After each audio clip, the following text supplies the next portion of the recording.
মোবারক দিলেন, লাঠিটা বুকের সাথে জড়ায়া ধরে একবার চুমা খায়, একবার মাথার উপরে নেয় রে নবীর উম্মতেরা রে। নেওয়ার পরে এবার সুন্দর করে ডাকতে বলে, এ সাহাবীরা দেখো দেখো, আমি রাসূল একটা লাঠি মোবারক দে, যে লাঠি মোবারক দে বর দে টুকটুক করে মদিনার সব জায়গায় যাইতাম। আবার সাহাবী সেই লাঠি নিয়ে একবার বুকে ধরায়া ধরতেছে, আর একবার চোখে চুমা খাচ্ছে, আর একবার মাথায় লাগাচ্ছে। আমি নবী ঘোষণা দিয়ে দিলাম, সাক্ষী থাকো, ওর শরীরে জাহান্নামের আগুন স্পর্শ করবে না। জোরে বলা যাবে কি মারহাবা? একটু জোরে বলি মারহাবা। এই সাহাবী বাড়িতে চলে গেলেন, একটা চিঠি লিখলেন। কি লিখলেন? একটা চিঠি লিখলেন, আমি যেদিন মারা যাব আমি কবরে কোনো কিছু চাই না। এই যে একটা লাঠি দিল আল্লাহ নবী, লাঠি মোবারকটা আমার কবরের ভিতরে দিয়ে দিও। আমি কবরে অন্য কিছুই যথেষ্ট মনে করি না। এই লাঠির ইজ্জতের বরকতে মাটি আমাকে চাপ দিবে না। জোরে বলা যাবে কি একবার মারহাবা? কারণ আছে অনেকে মিলাদ পড়লে টাকা নিয়ে আসে, কিয়াম করলে টাকা নিয়ে, কথা ঠিক না? অন্য কোনো কিছুই নাই রে নবীর উম্মতেরা রে, অন্য ফতোয়া দিবে না। রাসূলকে ওলি আল্লাহর বিরুদ্ধে ফতোয়া দেয়, তোর কোন বাপরা ইসলাম প্রচার করছে বাংলাদেশে নিয়ে এসে, কথা কোন ঠিক কিনা? তিতে লাগতে পারে, কথা কোনো বিষয় নাই রে নবীর উম্মতেরা। আল্লাহর ওলিরা এই পৃথিবীতে এসে, বাংলাদেশে ওলি আল্লাহর দেশ, এই ওলি আল্লাহর বিরুদ্ধে কথা বলে আল্লাহ ছেড়ে দিবে? ছেড়ে দিবে? জীবনও ছেড়ে দিবেন। ওদিকে আলোচনা যাচ্ছি না, আমার বাইরে এদিকে লক্ষ্য করুন। এবার সুন্দর করে রাসূলের সাহাবী মারা গেলেন। কি করলেন? মারা গেলেন। মারা যাওয়ার পরে এই লাঠিটা কবরের ভিতরে দিয়ে দিলেন। দিয়ে দেওয়ার পরে এবার কবরের মাটিটা যখন চাপা আরম্ভ হয়ে গেছে, ধীরে ধীরে ধীরে ধীরে চাপা আরম্ভ হয়ে গেছে, সোনার মানিকেরা, আব্বা জানেরা, ভাই জানেরা, এবার মাটি চাপা আরম্ভ হয়ে যাওয়ার পরে রাসূলের সাহাবী কান্দে, আল্লাহ তোমার হাবিবের লাঠি মোবারক নিয়ে কবরে আসলাম, এই কবরে যদি আযাব হয়ে যায়, ডানের মাটি বামে পাথরখানা ভেঙে তছনছ করে দিবে। আল্লাহ তোমার হাবিবের লাঠির ওসিলায় আমাকে বাঁচায়া দাও। জোরে বলা যাবে কি একবার মারহাবা? আল্লাহ বলেন, সাল্লাকা ইল্লা রাহমাতাল লিল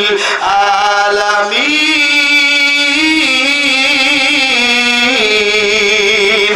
আল্লাহু আকবার, জোরে কান। এবার কবরের ভিতরে লাঠির জবান খুলে গেল। কার জবান? লাঠির জবান খুলে গেল। লাঠির জবান খুলে যাওয়ার পরে মাটিকে বলে, হে মাটি খবরদার, খবরদার, হে মাটি তুমি কি করো না, চাপ দিও না, আমি রহমাতাল লিল আলামিন নবীর একটা লাঠি। জোরে বলা যাবে কি একবার মারহাবা? সোনার মালিকেরা, আব্বা জানেরা, ভাই জানেরা, লাঠির জবান খুলে যাওয়ার পরে এবার আল্লাহ ডাকতে বলে, মাটি আমার নবীকে সৃষ্টি না করলে আমি আল্লাহ কোনো কিছুই সৃষ্টি করতাম না রে। হে মাটি আমার নবীর রহমতের হাত দিয়ে এই লাঠি মোবারক ব্যবহার করেছে, আমার নবীর রহমতের হাতের গাম এবার সুন্দর করে লেগে আছে রে, কবরের ভিতরে দিয়ে দিয়েছে। যা যা মাটি জান্নাতুল ফেরদাউস পর্যন্ত কবরখানা প্রসার প্রসার হয়ে যা। জোরে বলা যাবে কি একবার মারহাবা? সোনার মানিকেরা, আব্বা জানেরা, ভাই জানেরা, জান্নাতের উচ্চ মাকাম পর্যন্ত কবরখানা প্রচার প্রসার হয়ে যাওয়ার পরে জালালউদ্দিন সুয়ুতী রহমাতুল্লাহ খাসাসুল কুবরার ভিতরে উনি আলোচনা করতে গিয়ে বর্ণনা করতেছে, ওই কবরটা কিয়ামত পর্যন্ত ওই কবর দিয়ে জান্নাতের সুঘ্রাণ বের হতে থাকে। জোরে বলা যাবে কি একবার মারহাবা? তাই রাসূলের সুন্নাত যদি না রাখি কামবি, কথা কয় না, কামবি। আর একদিন আপনার 4-5 দিন আগে ঢাকা গাজীপুর যাচ্ছি প্রোগ্রাম করবে লেগে, তখন মাইন্ড করেন না, আপনাদের বলতেই হবে।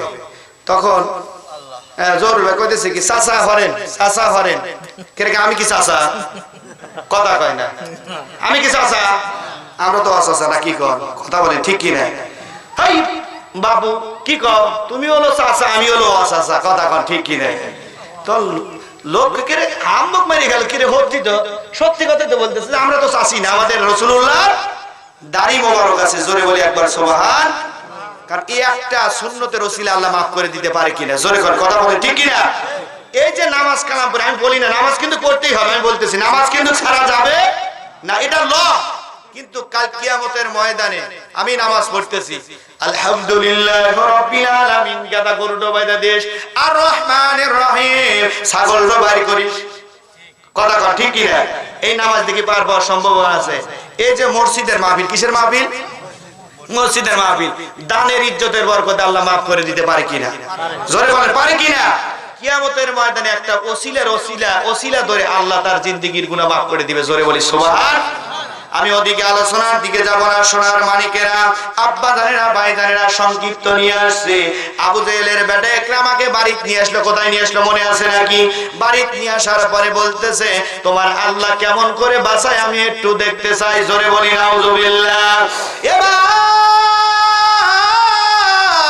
ইকরামার হাত বাঁধলেন পা বাঁধলেন বলেন তো পানির ভিতরে একটা মিনিটের বেশি কি কেউ থাকতে পারবে জোরে বলেন থাকতে পারবে কি কোনদিন থাকতে পারবে না সোনার মানিকের আব্বা জানেরা ভাই জানেরা হাত বাঁধলেন পা বাঁধলেন ইকরামা কাঁদতে কাঁদতে সমুদ্রের ভিতরে যখন টুকটুক করে নিচে পানির দিকে নামা আরম্ভ করে দিলেন রে নামা আরম্ভ করে দেওয়ার পরে ইকরামা চিন্তা করতেছে এবার বুঝি বাঁচবো না এবার পানির ভিতরে ডুবে মারা যাব আল্লাহ ডাকতে বলছে জিবরাইল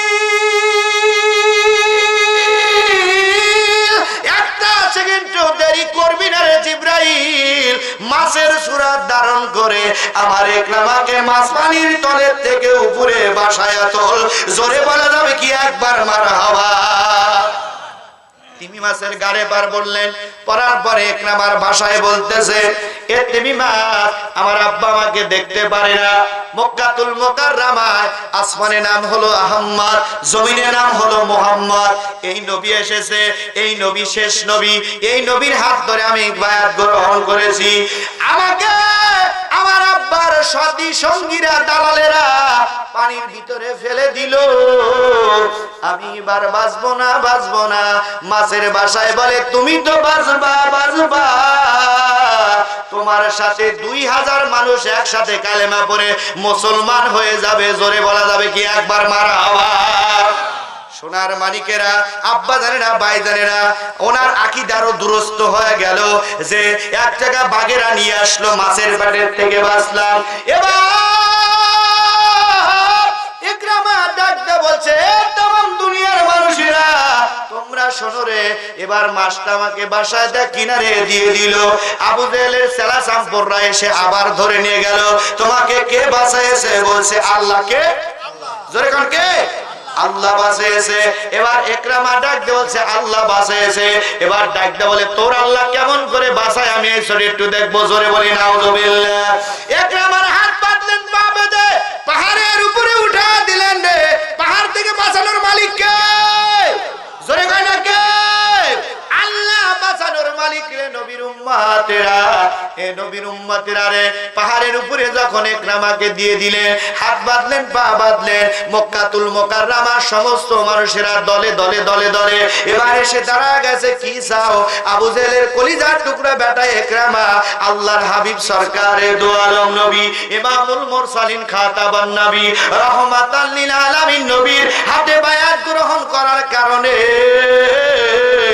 ওনাকে পাহাড়ের উপর থেকে ছেড়ে দিবে কেমন করে মারা যায় আমরা একটু দেখতে চাই আল্লাহ মাইকিং করে জানায় তোমরা একটু দেখো আবার ফেরেশতা কান্দে করে ওকে দুনিয়ায় নামায়া দিবে জোরে বলা যাবে কি একবার মারহাবা সোনার মানিকেরা আব্বা জানেরা ভাই জানেরা এদিকে লক্ষ্য করুন এবার সুন্দর করে এবার পাহাড়ের উপর থেকে যখন নামায়া দিলেন কি করলেন পাহাড়ের উপর থেকে ফেলে দিলেন ফেলে দেওয়ার পরে ইকরামা ডাকতে বলতেছে এ तमाम দুনিয়ার মানুষেরা আমি রাসূলের উপরে মহব্বতে সুন্দর করে আবার হাবিবের উপরে দরুদ পড়তে আসি জোরে জোরে বলি মারহাবা ইয়া রাসূলুল্লাহ ইয়া হাবিবাল্লাহ সবাই ইয়া রাসূলুল্লাহ ইয়া হাবিবাল্লাহ পাই যদি নবী গো আপনার দিদার মউতের যাতনা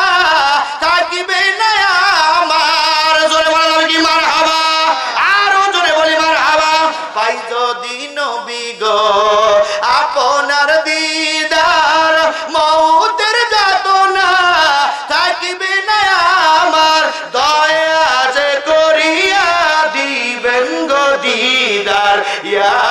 রাসূলুল্লাহ ইয়া হাবিবাল্লাহ সবাই ইয়া রাসূলুল্লাহ ইয়া হাবিবাল্লাহ ইয়া রাসূলুল্লাহ ইয়া মুনকার নেকি আসিয়া সওয়াল করবে বাসাইয়া দিয়েন গো নবীজি পর্দা উঠাইয়া সবাই মুনকার নেকি আসিয়া সওয়াল করবে বাসাইয়া দিয়েন গো নবীজি পর্দা উঠাইয়া করিব চুম্বন কদম দরিয়া ইয়া রাসূলুল্লাহ ইয়া হাবিবাল্লাহ ইয়া রাসূলুল্লাহ